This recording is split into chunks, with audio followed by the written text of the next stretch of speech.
이 자리에 함께 또 예배할 수 있게 하신 하나님을 찬양하며 여러분들을 환영합니다. 우리가 인생을 살아가는 데 있어서 보면은 우리가 어딘가에 속하여 몸담고 살아가게 됩니다. 교회 공동체라든지 아니면은 또 기타 사회에서 보면은 여러 가지 공동체에 우리가 몸담고 살아갑니다. 인간은 혼자 사는 동물이 아니기 때문에 공동체를 항상 이렇게 속해서 살기를 원합니다. 그래서 우리가 어디에 몸담고 있는가, 이것도 굉장히 참 중요합니다. 우리가 어디에 몸담을 것인가에 대해서 보면은 크게 두 가지로 구분해 보라고 한다면 우리는 대부분 선한 것 혹은 악한 것으로 이렇게 구분하는 경향이 있습니다. 하지만 엄격히 말하면 이것은 잘못된 구분이라고 말할 수 있습니다. 왜냐하면 선과 악의 판단 기준이 사회와 환경에 따라서 천차만별로 나타날 수 있기 때문에 그렇습니다. 예를 들면 아프리카의 어떤 나라에서는 서로 반갑다라는 인사를 하는데 어떻게 하냐면 상대방 얼굴에다가 침을 뱉는다고 합니다. 만약 그 사람이 우리 교회에 와서 반갑다고 하면서 이 코로나 와중에 우리 얼굴에 막 침을 뱉어가면서 인사한다면 어떻겠습니까? 이것은 굉장히 무례한 행동으로 질병을 퍼뜨리는 악한 행동이기 때문에 그분들 이렇게 멀리 한다든가 심하면은 경찰에 신고도 하겠죠. 다시 말해서 똑같은 행동이 한 지역에서는 아름다운 인사로 여겨지지만 다른 지역에 가서는 악한 행동으로도 비춰질 수 있다라는 것입니다. 그렇다면 선과 악을 우리가 어떻게 구분할 수 있겠는가? 그것은 간단합니다. 우리가 하나님과 교통하며 하나님을 주인으로 모시고 사는 것과 하나님 없이 내가 주인으로 사는 것으로 구분할 수가 있게 되는 것입니다. 왜냐하면 하나님을 주인으로 섬기며 사는 삶과 하나님 없이 내가 주인으로 사는 삶에는 지극히 상반되는 결과가 나타나기 때문에 그렇습니다. 하나님께 우리가 몸담고 사는 사람들에게는 천국이라고 하는 영원한 소망이 예비되어 있습니다. 반면에 그렇지 못한 사람들에게는 불행하게도 영원한 멸망이라는 암울한 미래가 결정되어져 있게 된 것입니다. 그러면 우리는 어떻게 하나님 안에 몸담고 살아갈 수 있을까요? 성경은 애석하게도 그 고난이 우리에게 주어져 있지 않다라고 말하고 있습니다. 오늘 우리에게 주시는 말씀 로마서 1장 1절에 보면 사도 바울이 자신을 부르심을 입은 자 그리고 택정함을 입은 자라고 그렇게 소개하고 있습니다. 또 우리 역시 6절에 보면 너희도 그들 중에서 예수 그리스도의 것으로 부르심을 받은 자니라 라며 부르심을 입은 자라고 힘주어서 강조하고 있습니다. 본문에서 부르심을 입었다라는 의미의 이 헬라어 클레토스라는 단어는 이 뽑다, 우리가 왜 무엇을 뽑기 하고 제비 뽑기 할 때 그 뽑다라는 의미를 가지고 있습니다. 이는 자신이 뽑았다는 의미가 아니라 다른 존재에 의해서 뽑혀서 선택되어 불리어 왔다라는 그런 의미를 가지고 있는 것입니다. 즉 말씀에 의해 하나님에 의해 일방적으로 우리는 선택되어진 그러한 존재들임을 성경은 말하고 있는 것입니다. 이런 의미에서 교회를 지칭하는 또 헬라어 그 에클레시아라는 단어를 보면은 밖으로라는 의미의 접두어 에크라는 말과 뽑혀지다, 부르심을 받다, 구분되어지다라는 의미의 클레시아라는 단어가 이렇게 합성이 되어서 하나님에 의해서 세상에서 세상 사람들로부터 구분되어 뽑혀 나온 사람들의 공동체라는 말로 지칭이 되는 겁니다. 그래서 그게 교회입니다. 에클레시아. 우리는 이제 교회 하면 지금은 많이 이렇게 이 건물 위주로 생각을 하는데 아닙니다. 사람 위주입니다. 사람들의 공동체, 하나님에 의해서 부르심을 받은 사람들이 모인 공동체, 그게 바로 교회라는 것입니다. 여기서 부르심을 받으니라는 단어는 첫째로 우리의 구원은 전적으로 하나님의 은혜에 달려있다라는 사실을 말해주는 것입니다. 우리는 흔히 자의적으로는 나 자신이 믿기로 결단하여 하나님께 나온 것으로 우리가 그렇게 착각하는 경우가 있습니다.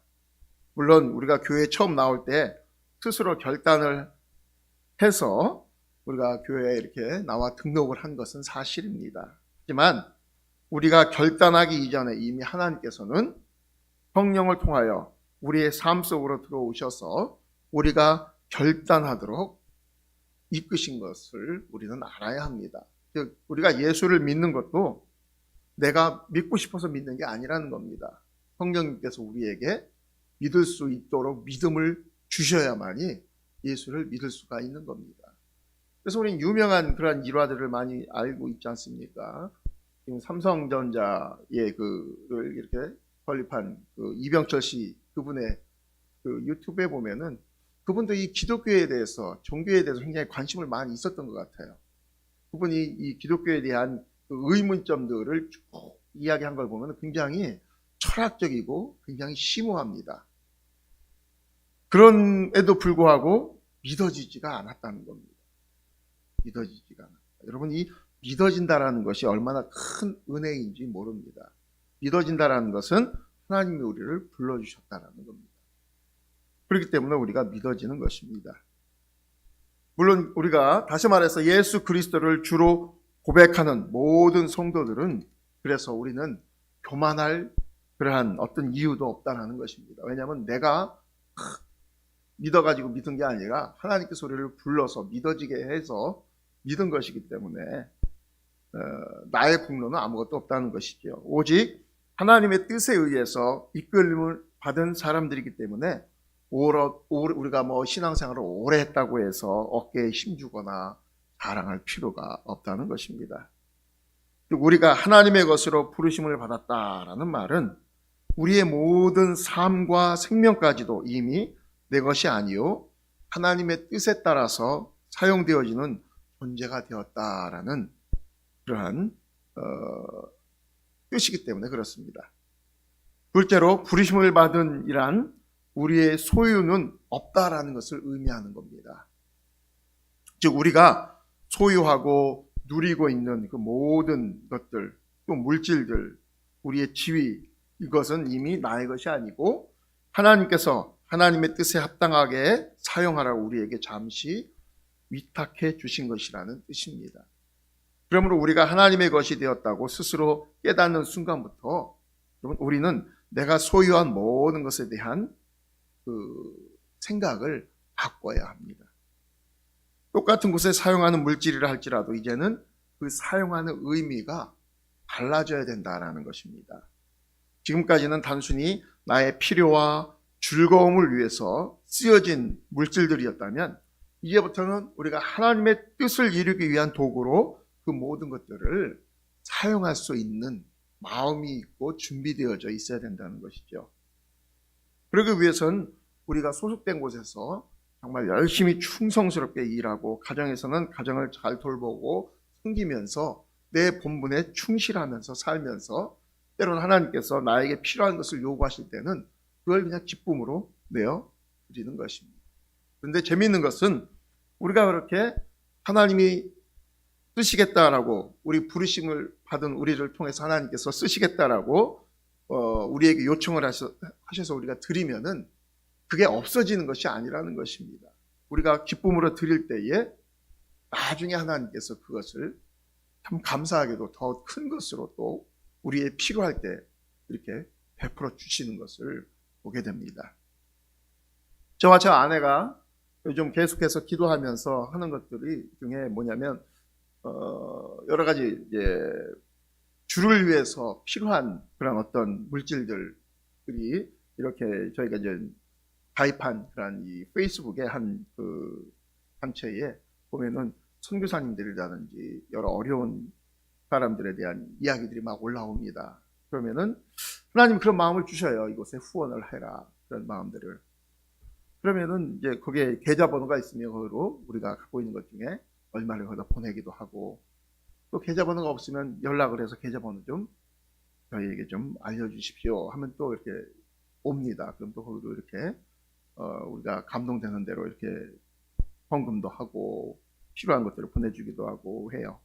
근데 우리 하나님께서 얼마나 좋은 분이시냐면은 그저께도 저희 아내하고 이야기하는 중에 그런 이야기를 하더라고요. 이 아프리카에서 선교지에 있는 그러한 이 사람인데 이 암에 걸려가지고서는 사람을 이제 한국으로 데리고 와서 치료를 하는데 이게 비용이 너무 많이 든다는 겁니다. 계속. 그런 이제 사연이 오니까 거기다가 그럼 우리도 하나님께서도 마음을 주시는 것 같다. 후원을 좀 했으면 좋겠다 하면서 거기다 이제 계좌 좀 보내주십시오. 계좌번호 좀. 그러고 있는 중인데 갑자기 제 아내에게 또 문자가 와가지고서는 전혀 모르는 사람이 자기 아이 영어를 좀 가르쳐 주십시오 하면서 레슨이 들어오는 거예요. 근데 그런 게 한두 번이 아닙니다. 저희가 하나님을 위해서 자꾸 드리면은 다른 것들로 하나님께서 우리에게 더 큰 것들로 이렇게 막 보상을 해주시는 것을 저희는 많이 경험을 하고 있고 그렇습니다. 그래서 우리 하나님은 우리에게 무언가를 자꾸 이제 요구를 하셔요. 우리에게 마음의 부담감을 주십니다. 누군가가 어렵다라고 하면은 우리가 이 사람을 도와야겠구나. 그런 부담감을 자꾸 주시면은 기쁨으로 드립니다. 드리면 그 다음에 그것보다 더 큰 것들로 우리는 한 번 드렸는데 계속 들어오는 루트들을 하나님 주시기도 하고 하면서 이게 하나님 나라 사람들이 이 세상을 살아가는 방법이다라고 자꾸 우리에게 알려주십니다. 오늘 우리에게 주신 말씀도 이제 그런 의미입니다.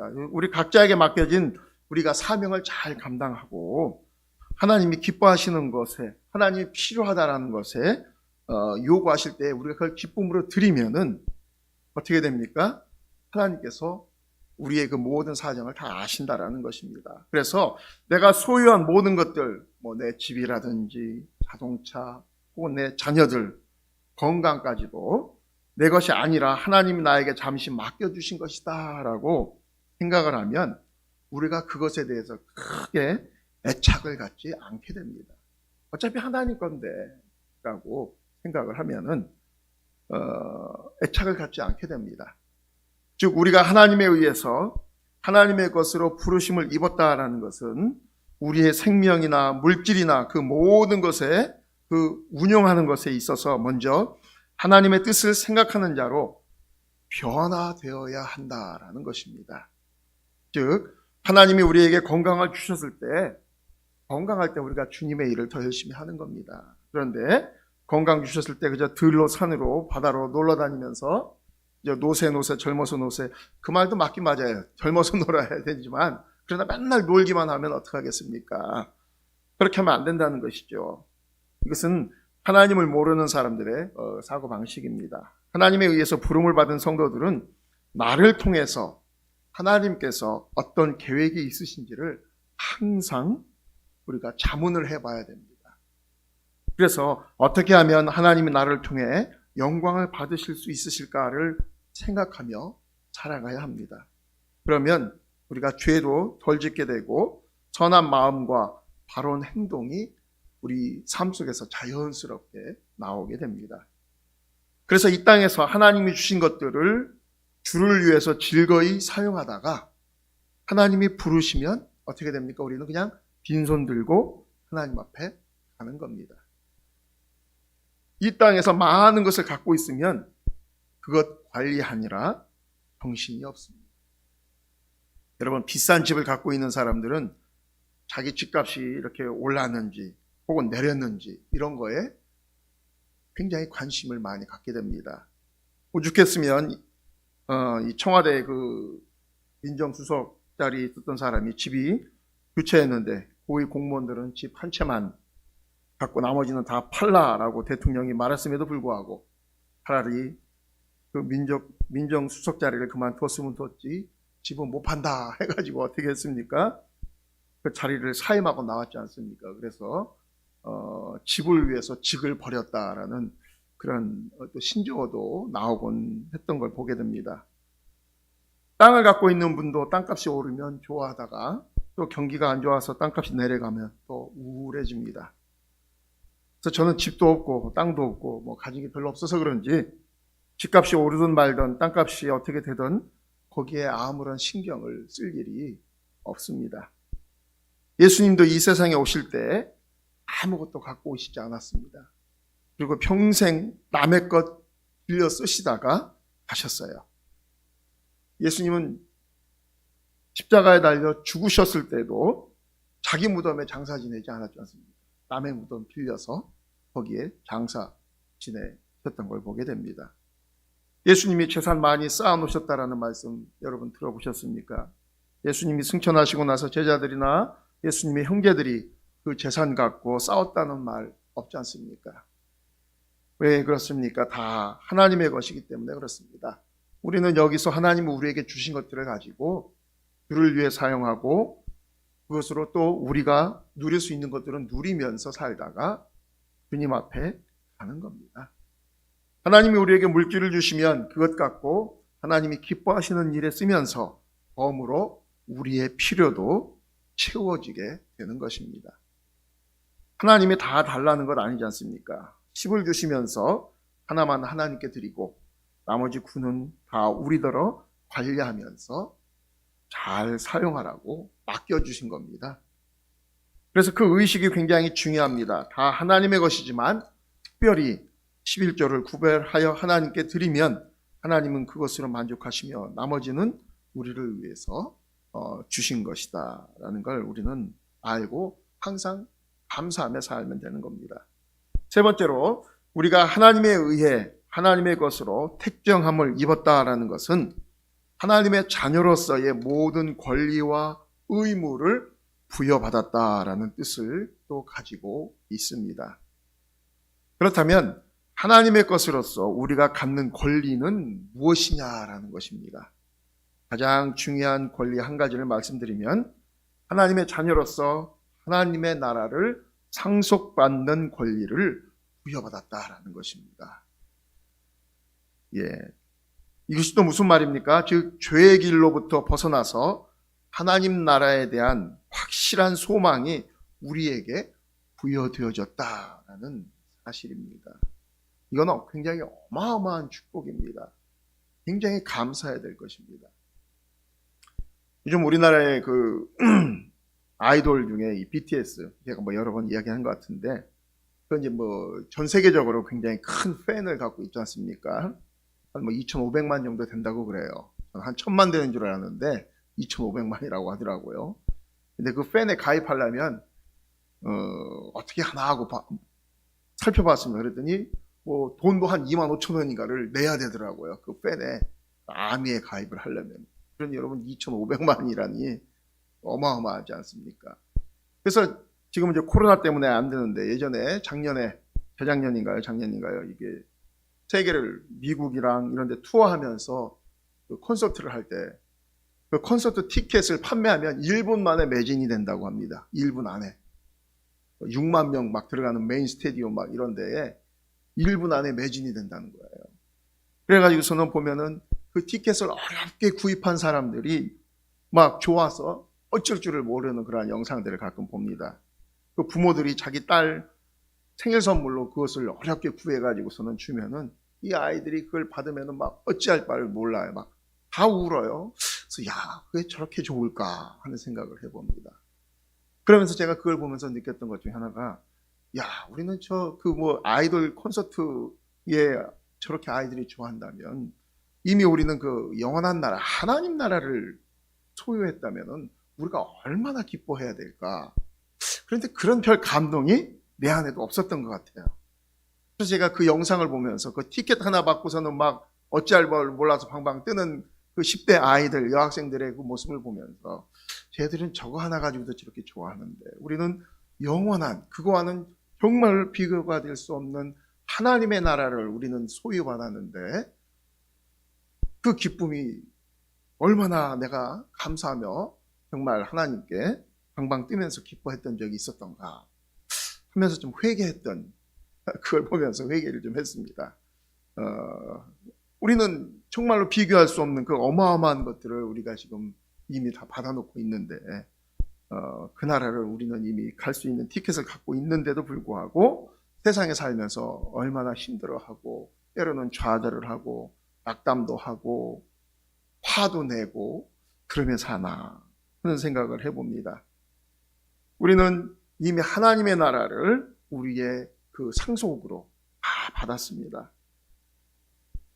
그 택정함을 우리가 그러한 하나님의 것으로 우리가 택정함을 받았음에도 받은 거에는 우리가 권리도 당연한 것이지만 오히려 더욱더 중요한 것은 우리가 하나님의 나라를 우리가 소유로 받으면 그것에 대한 의무도 반드시 있다라는 것입니다. 그냥 공짜로 받은 것이 아니라는 겁니다. 그러면 우리가 하나님의 것으로 택정받은 사람들이 가져야 할 의무가 무엇이겠습니까? 오늘 본문 말씀은 우리에게 그 의무를 자세히 가르쳐주고 있습니다. 본문 1절은 우리가 하나님의 복음을 위해 택정함을 받았다라고 명시하고 있죠. 다시 말해서 하나님께서는 우리를 하나님의 복음을 위해 하나님의 것으로 택하여 주셨다는 것입니다. 우리는 이 시점에서 하나님의 복음이란 과연 무엇인가를 살펴보아야 합니다. 복음이라는 말의 히라버 원어는 유앙겔리온이라는 단어로 좋은이라는 유자와 소식이라는 앙겔로스라는 단어가 합친 것입니다. 즉 복음은 좋은 소식 혹은 복된 소식이라는 뜻을 가진 단어입니다. 우리에게 복된 소식들은 어떤 것들이 있습니까? 자녀가 대학에 합격했다라는 말, 혹은 지금처럼 막 취직이 안 되는 이러한 때에 취직이 되어졌다는 것, 그다음에 결혼한다는 소식, 혹은 아이가 출산을 했다는 것이라든지, 혹은 회사에서 남편이 뭐 승진했다라는 것, 뭐 이런 것들 굉장히 참 좋은 소식들입니다. 그러나 그보다 더 좋은 소식은 뭡니까? 우리가 영원토록 하나님의 나라에서 살 수 있다라는 것, 그것보다 더 좋은 소식은 없을 것입니다. 이 세상에는 좋은 소식들이 참 많이 있습니다. 그런데 잘못된 좋은 소식도 있죠. 몇 년 전에 북한이 국제사회의 경고에도 불구하고 미사일 실험을 막 했습니다. 그걸 가지고 북한은 자기들이 로켓 발사에 성공했다고 북한 주민들에게 막 선전하며 대대적으로 막 불꽃놀이를 하고 축하 행사하는 것을 우리도 텔레비로 봤습니다. 북한 주민들도 미사일 발사에 성공하면 뭐 좋은 일이 있을 줄 알고 덩달아 그들도 즐거워하고 흥분해하는 것을 TV를 통해서 봤습니다. 연일 북한은 자기들 TV나 라디오를 통해서 이 소식을 막 북한 주민들에게 알리며 자기들의 우수성을 막 선전하고 전했습니다.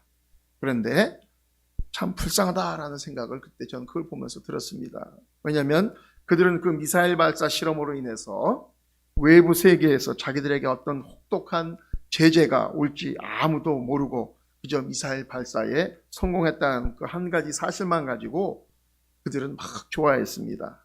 그러더니 어떻게 됐습니까? 곧 국제사회로부터 경제 봉쇄가 떨어져서 지금 얼마나 혹독한 시간들을 보내고 있습니까? 너무너무 참 불쌍한 민족입니다. 결국 그 미사일 발사는 그들에게 기쁘고 복된 소식이 아니라 재앙과 같은 소식이었습니다. 이처럼 소식이라는 말은 바로 전파되어지는 소리를 우리가 소식이라고 말합니다. 그래서 여러분, 전파되어지지 않는 소식은 이미 그 가치를 잃어버리고 마는 것입니다. 바꿔서 말하면 우리가 하나님의 복음을 위하여 택정함을 입었다라는 것은 하나님께서 우리에게 베푸신 그 구원의 복된 소식을 만방에 알리는 역할을 우리에게 맡기시려고 불러 세웠다라는 것입니다. 그러면 우리가 온 세상에 전파해야 할 복음의 내용은 무엇입니까? 첫째는 인간은 죄로 인해 죽을 수밖에 없는 존재다라는 것입니다. 원래 하나님께서는 인간을 지으실 때 하나님과 의사소통, 교통을 잘 할 수 있도록 그렇게 창조하셨습니다.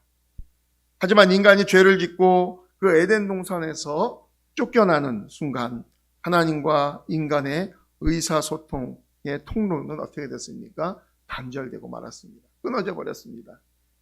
그래서 인간들은 하나님의 뜻을 망각한 채 한없이 자신의 길, 즉 죽음의 길로만 갈 수밖에 없었던 것입니다. 하지만 하나님께서는 어떻게 해서든지 인간을 죽음의 길로부터 이끌어내시고 하나님과 다시 의사소통하기를 하나님은 간절히 원하셨습니다. 이것이 바로 복음의 둘째 내용입니다. 하나님께서는 끊어진 인간과의 그 관계를 회복하시기 위해서 특별한 계획을 세우셨죠.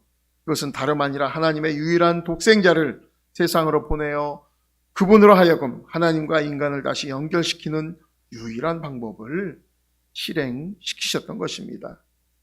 그래서 예수 그리스도께서는 우리를 하나님과 다시 연결시키고 우리를 죽음의 길로부터 돌이키게 하시기 위해서 십자가의 모진 고통을 받으시고 죽으셨던 것입니다. 죽으셨을 뿐만 아니라 다시 살아나셔서 승천하심으로 죄인이던 인간들이 죽음으로부터 승리할 수 있는 유일한 길을 먼저 우리에게 보여주셨습니다. 첫째로 우리를 죽음의 길에서 벗어날 수 있는 길은 오직 예수 그리스도와 그분의 보혈을 통한 구원을 의지하는 방법 외에는 그 어떤 길도 없다라는 그 사실이 굉장히 중요한 복음의 내용입니다. 요즘 흔히 말하는 종교다원주의라는 사상이 자유주의 신학자들 중심으로 계속해서 퍼져가고 있습니다. 이것은 쉽게 말해서 기독교든 불교든 이슬람교든 그 어떤 종교든지 말만 다를 뿐 한 신을 믿고 있다라고 그들은 이야기합니다. 때문에 이름만 다를 뿐 각 종교가 믿는 신은 하나뿐이다. 어떤 종교를 통해서든 똑같은 종교적인 구원을 얻을 수 있다라는 사상이 종교다원주의 사상입니다.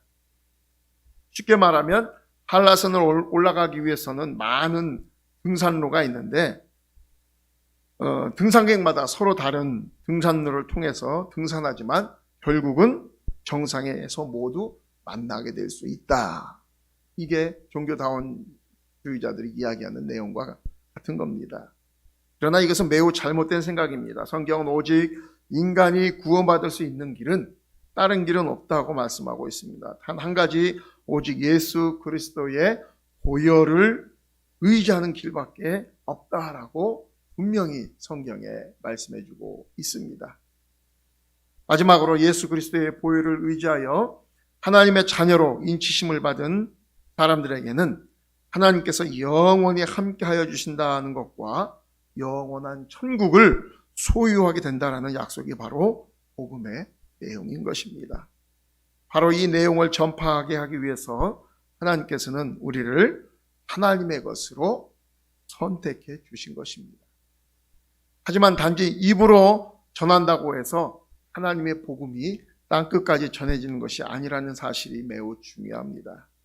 만일 하나님의 복음이 정말 수려한 그러한 언변과 어떤 광고로 인해서 전해질 수 있다면 하나님께서는 굳이 여러모로 부족한 우리들을 불러서 세울 필요가 없었을 것입니다.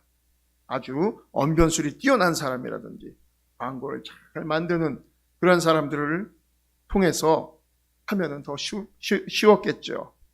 그러나 하나님의 복음은 몸으로 전해지는 것입니다.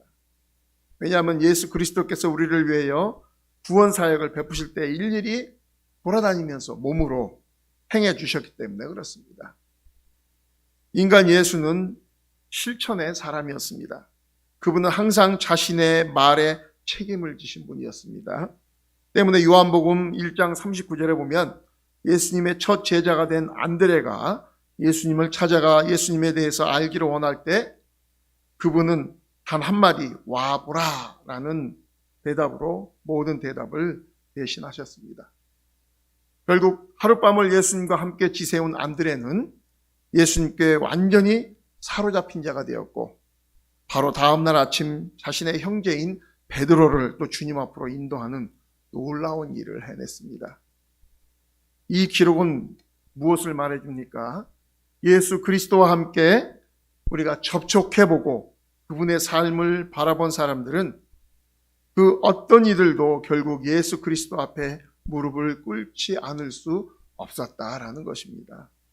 다시 말해서 하나님의 복음을 전파하기 위해서 하나님의 것으로 택정함을 받은 사람들은 어디를 가든지 모든 사람들이 매료될 수 있는 그리스도의 향기를 바라는 사람이 되어야 한다는 것입니다.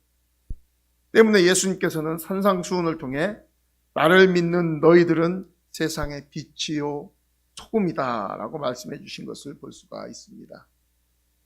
이 시간 우리가 그리스도의 향기를 바라기 위해서는 우리가 이렇게 살아야 합니다라고 일일이 말씀드릴 필요는 없습니다. 왜냐하면 우리는 이미 그리스도이면 어떻게 사는 것이 그리스도의 향기를, 하나님의 영광을 나타내는 것인지 그동안 이미 귀에 못이 박히도록 들어왔기 때문에 그렇습니다. 사실 우리는 알지 못해서 그리스도의 향기를 못 냈던 것이 아닙니다. 그래서 우리는 이 사고의 전환, 생각을 바꿀 필요가 있습니다. 곧 나는 하나님의 복음을 위해 하나님께 택정함을 받아 하나님의 것이 되었다. 그러므로 이제부터는 나를 위한 삶이 아니라 하나님의 복음을 땅끝까지 전파하기 위해 그리스도의 향기를 항상 바라는 삶을 살아야 하겠다라는 확고한 결단이 서지 않는 한 그것을 우리가 실행하기란 너무나 힘든 것이기 때문에 그렇습니다. 말씀을 정리해 봅니다. 그래서 우리는 매 시간 우리 스스로를 좀 뒤돌아볼 필요가 있습니다.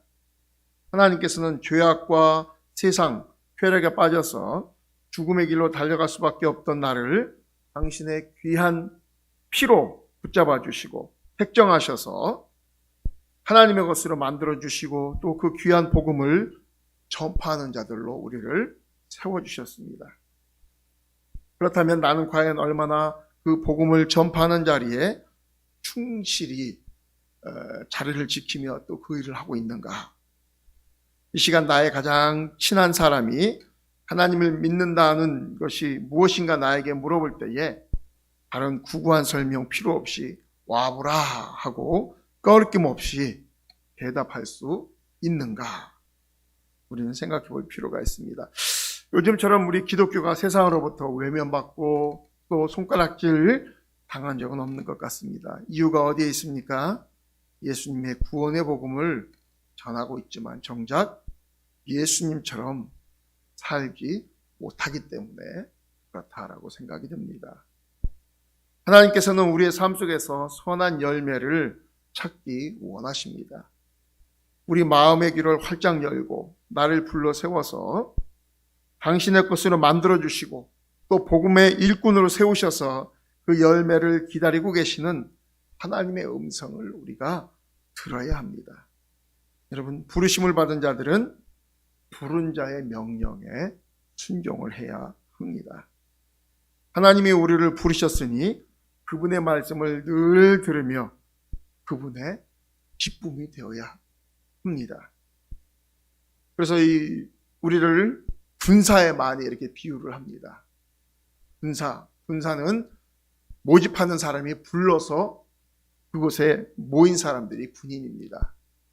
요즘 우리나라 국방의 의무를 지고 있는 우리 젊은 친구들, 군대에 간 친구들이 바로 그렇지 않습니까? 군대에 갈 때는 다 내려놓고 우리를 소집한 그 대장의 명령에만 따라야 되는 것입니다. 그래서 그가 가라는 대로 가는 것이고 작전을 짜는 데마다 보내면 가는 겁니다. 어디로 가라면 가고 저기로 가라면 가고 불평 없이 그냥 따라야 되는 것이 군인의 의무입니다. 그게 모집한 사람의 목적입니다. 우리를 모집하신 분은, 우리를 부르시고 모집하신 분이 우리 하나님이십니다. 하나님은 우리를 통해서 하나님 나라를 확장하고 예수를 모르는 자들에게 예수 그리스도를 전하고 죽은 영혼들을 구원하며 이 땅에서 정말 샬롬을 전파하기를 원하십니다. 또 부름을 받은 우리가 정말 이 세상에서 힘있게 살아가기를 또 원하십니다. 우리가 하나님의 명령에 순종할 때에 우리는 이 땅에서 기쁨과 감사로 힘있게 살아갈 수 있는 그 하나님께서 주시는 기쁨을 우리는 누리며 살아야 됩니다. 그럴 때에 성도로 부름받은 자로서의 합당한 삶을 사는 것입니다. 우리가 매일매일 그 하나님이 우리를 부르셨으니 그분의 말씀을 늘 들으며 그분의 기쁨이 되는 저와 여러분 되실 수 있기를 주님의 이름으로 축원드립니다. 기도하겠습니다. 시간 기도할 때에